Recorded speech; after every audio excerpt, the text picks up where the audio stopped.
Hi guys, मैं हूँ RJ set और आप सुन रहे थे मेरे साथ एवरी मोमेंट वॉज यू भाग 4। कुछ कदम साथ चलते चलते आदर्श बोला, आई एम सॉरी, तुम्हें मेरी वजह से इतनी परेशानी हो रही है। काश मैंने तुम्हें अपने साथ चलने के लिए फोर्स ना किया होता तो शायद अब तक तुम घर पहुंच गई होती। वहाँ तुम्हारी माई और सुहास अंकल भी बहुत परेशान हो रहे होंगे। आप प्लीज़ सॉरी मत बोलिए, इसमें आपकी गलती नहीं है। आपको थोड़ी ना पता था कि गाड़ी ऐसे बीच सड़क ख़राब हो जाएगी और मैंने बाबूजी को कॉल करके बता दिया है, वरना वो परेशान हो रहे थे। पाखी ने कहा, यहाँ कैब वगैरह बुक नहीं कर सकते क्या? आदर्श ने पूछा तो पाखी बोली, नहीं, दरअसल ये एक छोटा सा गांव है तो यहाँ इतने कैब्स अवेलेबल नहीं होते। अब इससे पहले कि आदर्श कुछ कहता, पाखी को थोड़ी ही दूर पर एक ऑटो रिक्शा आती नजर आई तो पाखी ने ऑटो की ओर इशारा करते हुए आदर्श से कहा, वो देखिए, शायद एक ऑटो आ रही है। ऑटो के आते ही आदर्श और पाखी दोनों ऑटो में बैठ गए, मगर आदर्श शायद थोड़ा सा अनकंफर्टेबल था। उसे थोड़ा अनकंफर्टेबल देख पाखी बोली, क्या हुआ, आप कंफर्टेबल नहीं लग रहे हैं? नहीं, ऐसी कोई बात नहीं है, बस वो गर्मी थोड़ी ज़्यादा है ना, इसीलिए। आदर्श अपने शर्ट के कॉलर को खींचते हुए बोला। आदर्श ज़िंदगी में पहली बार ऑटो रिक्शा में बैठा था। उसने एसी कार या कैब्स के अलावा कभी ऐसे इस तरह बस या ऑटो से सफ़र नहीं किया। हालांकि वो बचपन में यही रहा करता था, मगर वो हमेशा अपने डैड की कार से स्कूल या कहीं इधर उधर आया जाया करता था। बचपन से ही उसकी ज़िंदगी ऐसी रही है कि उसे कभी अपनी लाइफ एडजस्ट करने की ज़रूरत ही नहीं पड़ी। लेकिन आज पहली बार वो अनकंफर्टेबल होते हुए भी पाखी के साथ उस ऑटो में खुद को एडजस्ट करने की कोशिश कर रहा था। पूरे रास्ते वे दोनों खामोश थे। पाखी तो वैसे ही ज़्यादा नहीं बोलती थी, लेकिन आदर्श इसीलिए चुप सा था क्योंकि उसे पाखी को अपने साथ ज़बरदस्ती रुकाने के लिए थोड़ा बुरा लग रहा था। आश्रम आते ही पाखी ऑटो से उतरकर जाने लगी। जाते जाते वो रुकी और फिर पलटकर आदर्श से बोली, आप अंदर आइए ना। नो, इट्स ओके, काफ़ी लेट हो चुका है तो मुझे लगता है अब मुझे चलना चाहिए, मैं फिर कभी आऊँगा। वैसे भी अब सोच रहा हूँ इंडिया आया हूँ तो यहीं सेटल हो जाओ। सो मिस पाखी, आपसे तो अब मुलाकात होती रहेगी। कहकर आदर्श ने अपनी बाईं आंख हल्के से मारते हुए मुस्कुराने लगा। बदले में पाखी ने बस कहा और वहां से अंदर की ओर चली गई।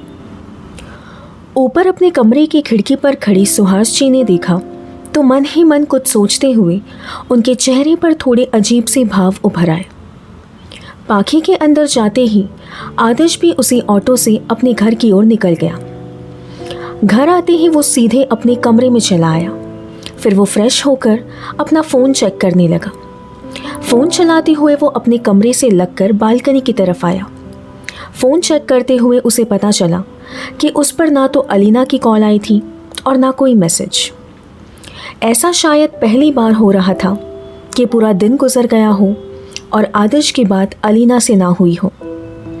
अलीना भले ही आदर्श को कुछ भी समझती हो, मगर आदर्श अब भी दिल से उसे एक अच्छी दोस्त मानता है, क्योंकि अमेरिका में एक विक्की और अलीना ही है जो आदर्श के सबसे करीबी दोस्त हैं।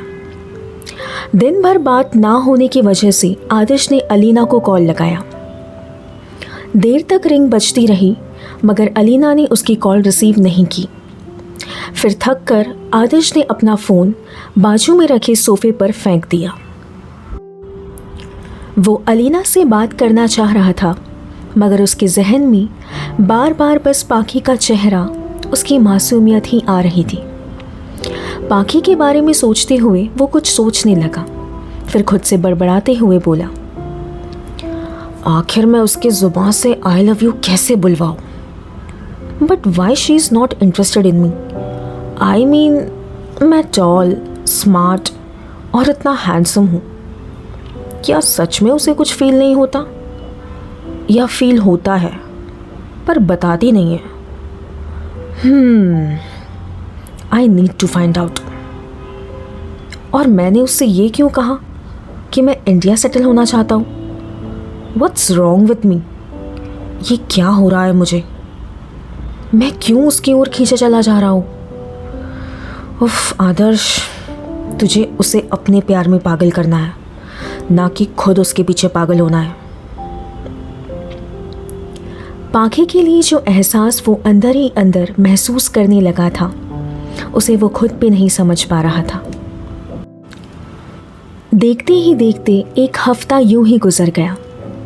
इस बीच आदर्श और पाखे की ज़्यादा मुलाकात नहीं हुई, क्योंकि राजवेंद्र जी आदर्श को सिर्फ उसका जन्मदिन सेलिब्रेट करने यहाँ इंडिया नहीं लेकर आए थे, बल्कि उनका असली मकसद तो आदर्श को अपने बिजनेस में इन्वॉल्व करने का था, क्योंकि वे कुछ सालों में अपनी कंपनी से लेकर अपनी पूरी बिजनेस की जिम्मेदारी आदर्श को सौंपने का सोच रहे थे। इसीलिए वे रोज़ सुबह अपने साथ किसी भी बिजनेस मीटिंग्स या फिर अपने क्लाइंट से मिलने के लिए उसे अपने साथ ले जाते।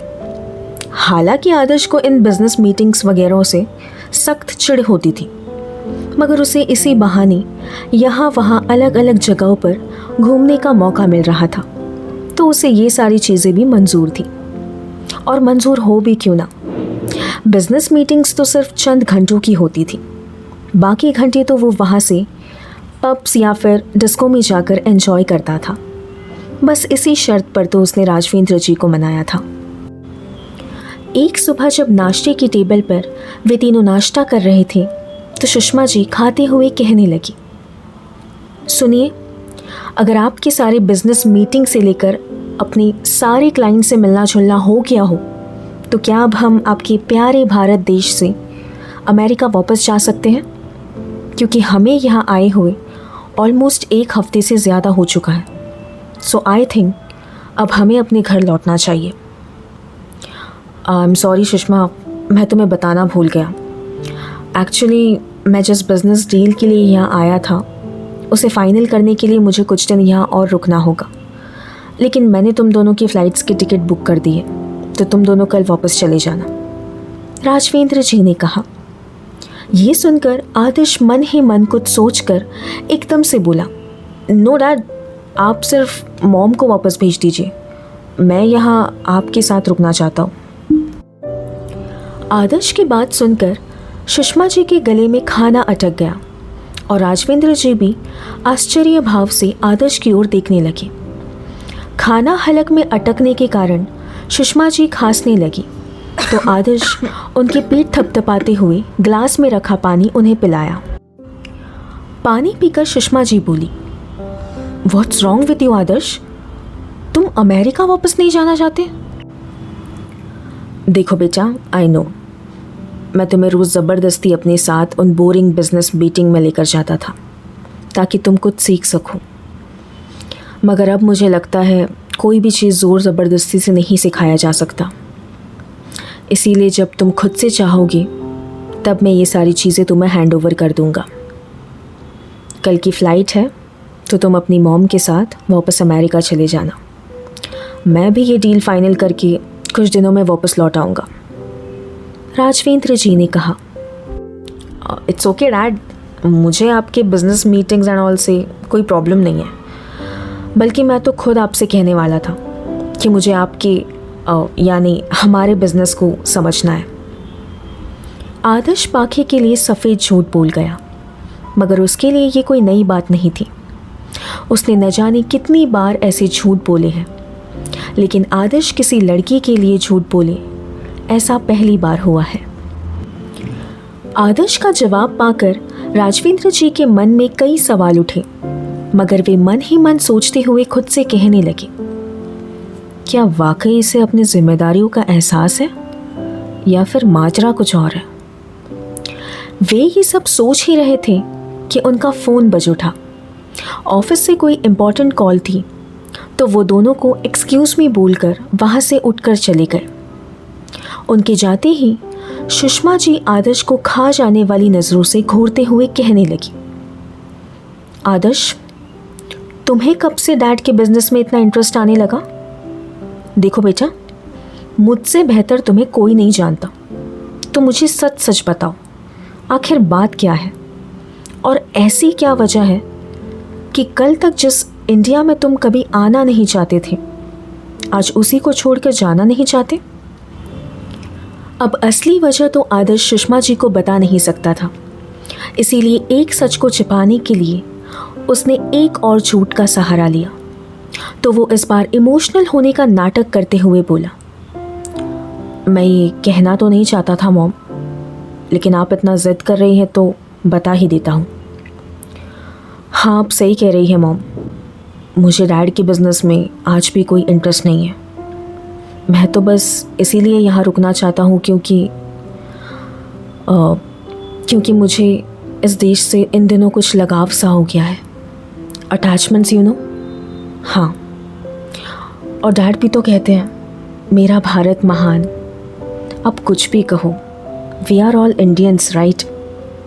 तो बस इसीलिए मैं कुछ दिन यहाँ डैड के साथ रुकना चाहता हूँ।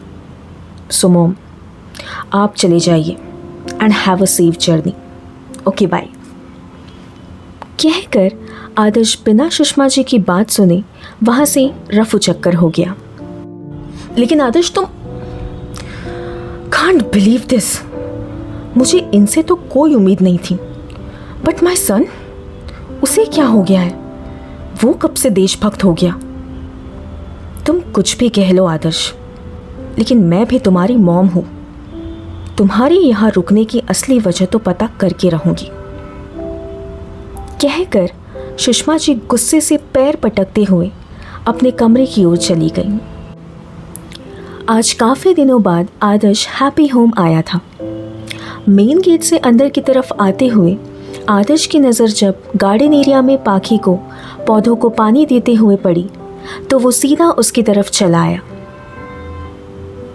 हाय पाखी, आदर्श ने कहा। ये सुनकर पाखी एकदम से पलटी तो जिस पाइप से वो पौधों को पानी दे रही थी, उसके अचानक से पलटने से उसी पाइप के पानी से आदर्श सर से पांव तक भीग गया। तो उसने झट से अपने हाथ से वो पाइप बाजू में फेंका और नल का टैप बंद किया।